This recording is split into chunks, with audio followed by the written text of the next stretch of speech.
역대상 22장에서는 다윗이 성전 건축을 위한 준비를 하면서 건축에 참여하는 자들을 이제 준비시키는 모습을 우리가 보았는데요. 23장에서는 성전에서 섬길 자들을 준비시키는 것이 주된 내용을 이룹니다. 성전에서 섬길 자들, 즉 레위인들 말하죠. 어쩌면 성전 건축보다 더 중요한 일일 것이기도 할 겁니다. 이것 역시 다윗은 미리 이제 준비를 합니다. 다윗이 하나님의 성전을 짓는데 얼마나 진심이었는지를 보여주고 있어요. 외형적인 건물뿐만 아니라 이제 성전에서 어떻게 섬길 자들, 얼마나 외형뿐만 아니라 내용까지도 아주 가득 채우고자 했던 다윗의 진심을 우리가 볼 수 있습니다. 그 시작은 이제 레위인인데 23장에서 26장까지가 레위인들에 대한 내용을 다루고 있어요. 거기에는 각 이제 직임을 맡은 자들의 이름, 그리고 그들에게 맡겨진 직임에 대해서 굉장히 상세하게 기록이 되어 있습니다. 레위인에 대한 이야기이기도 하지만 오늘 우리에게 주시는 말씀이기도 합니다. 우리는 친히 속죄의 제물이 되셨고 또한 성전이 되시며 우리의 대제사장이 되신 예수 그리스도 안에서 하나님 아버지를 예배합니다. 우리는 각자의 자리에서 주님께 드려진 예배를 위해서 또 헌신하면서 사역하면서 또 예배를 하기도 하죠. 구약 시대에서는 한 사람이 예배를 진행하고 드렸다면 교회 모임 우리 공동체 구성 한 사람 한 사람이 이 시대는 한 사람 한 사람이 한 각자의 고백으로서 이제 예배를 주님 앞에 올려드립니다. 그런 점에서 볼 때 우리 모두는 레위인이라고도 할 수 있을 거예요. 그리고 직임은 목회자 그리고 일반 성도님들 이렇게 구분이 되어 있다 할지라도 동일하게 부여된 부르심은 하나님을 예배하는 일로 주님께서 우리를 부르셨습니다. 그렇기 때문에 역대기의 레위인들에 대한 오늘의 이 성경 기사를 보면서 우리는 우리 각자의 예배를 돌아볼 수가 있어야 돼요. 하나님께서 우리에게 영과 진리로 예배하라고 했습니다. 우리는 하나님께서 기쁘게 받으실 만한 정말 영과 진리로 예배드리는 예배자로 서 있는가, 우리가 함께 그렇게 돌아봐야 되고요.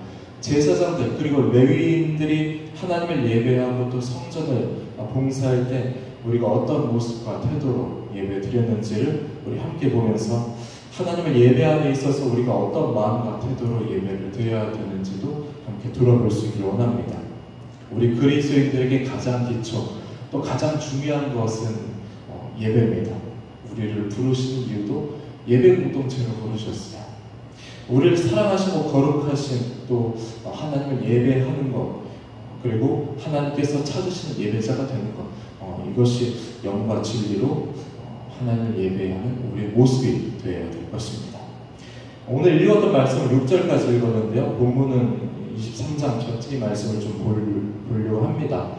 24절과 27절을 보면은 다윗이 레위 자손의 20세 이상 된 사람들이 이제 계수하는 것을 볼 수가 있는데요.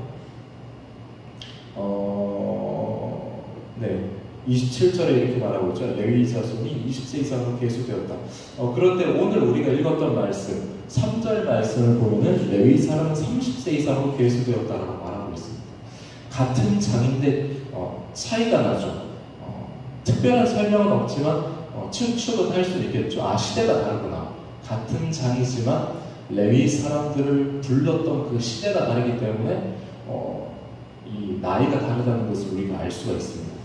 다윗이 25장, 26장에서 말한 내용은 이제 레위인들이 성막 그리고 그 가운데 모든 기구를 매일 필요는 없어졌어요. 왜냐하면 이동하는 성막이 아니라 이제 성전이 갖춰져 있기 때문에. 하지만 성전의 봉사에서의 일은 성막이 있을 때보다 훨씬 더 복잡해졌습니다.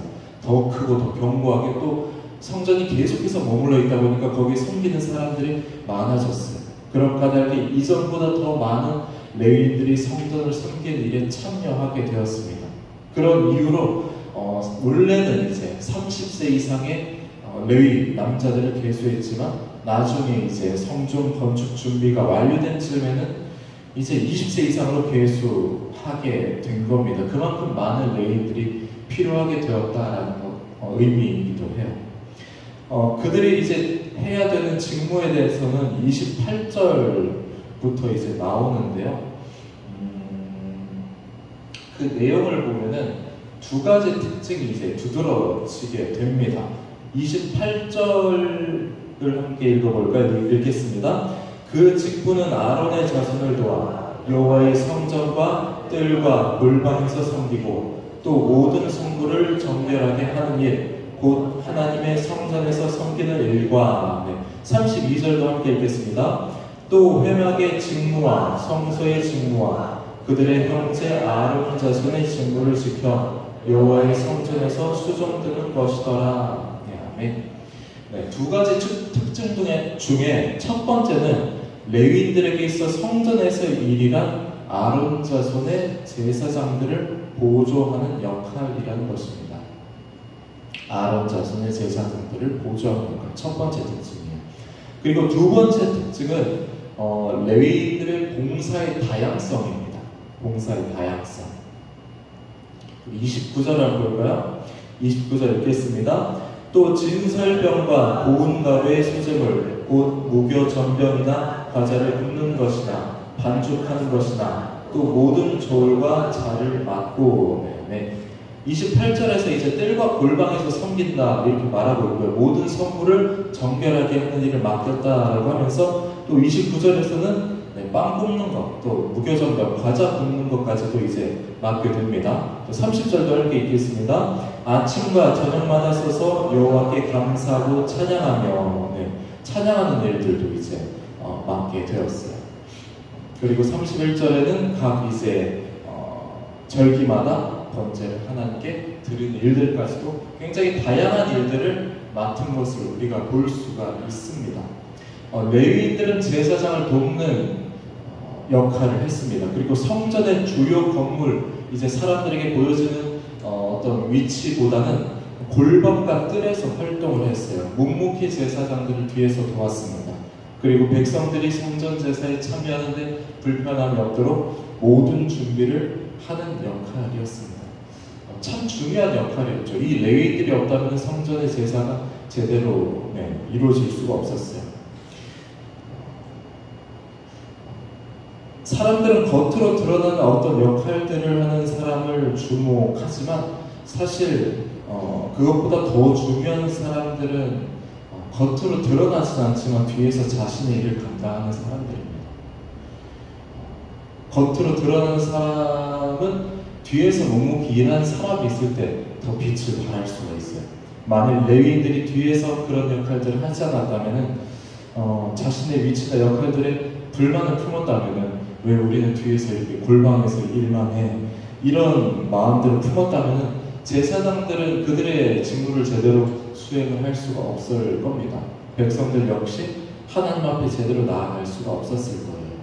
레위인들이 겸손하게 그리고 묵묵히 드러나지 않는 수고와 헌신을 했기 때문에 하나님께 올려드린 제사, 예배가 온전하게 올려드릴 수가 있었습니다.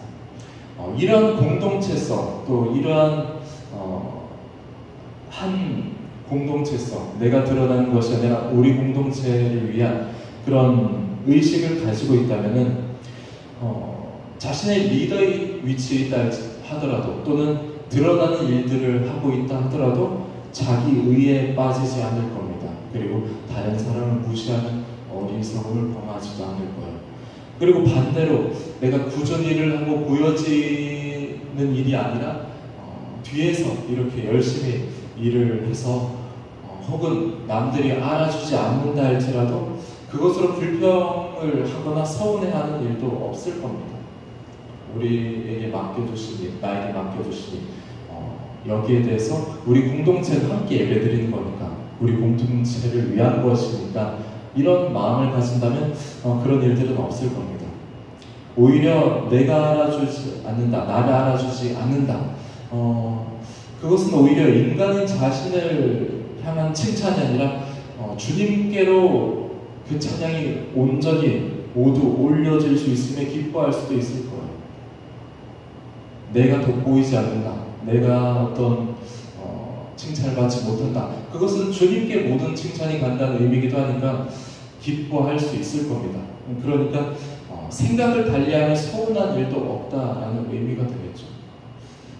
우리의 모두는 교회의 머리이시며 주인 대신 그리스도의 몸을 이루며 또 그 몸을 세워나가는 지체들입니다. 교회는 주님을 머리로 한 한몸된 공동체라고 신약 성경 말하고 있어요. 지체된 우리 모두를 통해서 건강하고 아름답게 또 하나 되는 우리가 교회를 세워나가는 모든 성도인들 되시기를 주님의 이름으로 축복합니다.